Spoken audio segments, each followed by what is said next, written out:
मैं तो कह रहा हूं कि इस तरीके के जो किए गए हैं, प्राइवेट लिमिटेड कंपनी अपने डायरेक्टर, मेंबर ऑफ डायरेक्टर से तो धनराशि स्वीकार कर सकती है, लेकिन सिर्फ डायरेक्टर को लोन दे सकती है और रोक नहीं दे सकती। क्यों नहीं दे सकती? मेंबर को।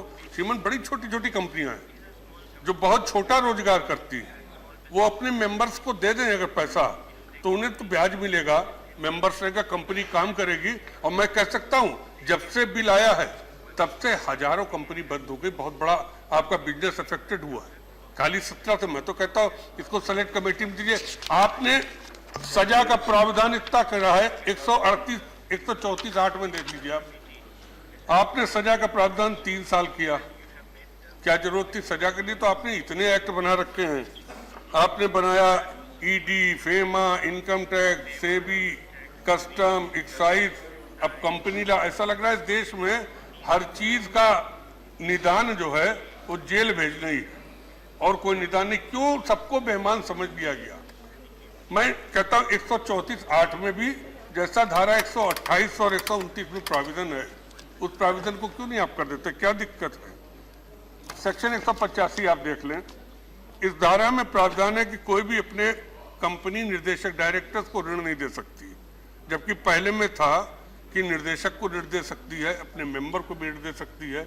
अब आपने रोक दिया, एक नया प्रावधान आपने डाल दिया, अगर 2 कंपनी हैं और दोनों कंपनी के हम डायरेक्टर हैं तो हम एक दूसरे को लोन नहीं दे सकते, या एक कंपनी में हम डायरेक्टर हैं, एक में हमारी पत्नी डायरेक्टर है, तो हम सीधे एक कंपनी से उस दूसरी कंपनी को न लोन दे सकते न ले सकते।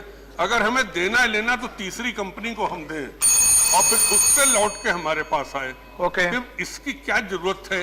आपने तमाम ऐसे सेक्शन कर दिए जो अब कंपनी जो थी सिक्योरिटी देती थी, आपने सिक्योरिटी देने के लिए कंपनी में बैन कर दिया।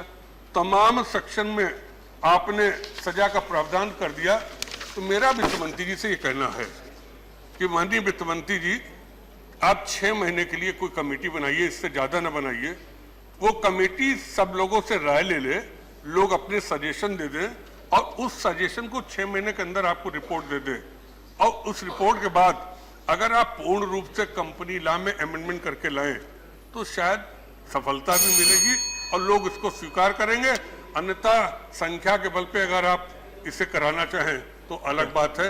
मेरा ये सुझाव है और मैं चाहूंगा कि जब जवाब दें तो वित्त मंत्री जी इस पर जरूर जवाब दें। मैं सोचता था कि चोर रात को आते हैं, छुप के आते हैं, खिड़की के अंदर से कूद कर आते हैं, मगर मुझे पता लगा कि सबसे बड़े चोर खुले दिन में आते हैं, सबके सामने आते हैं और सूट पहन कर आते हैं।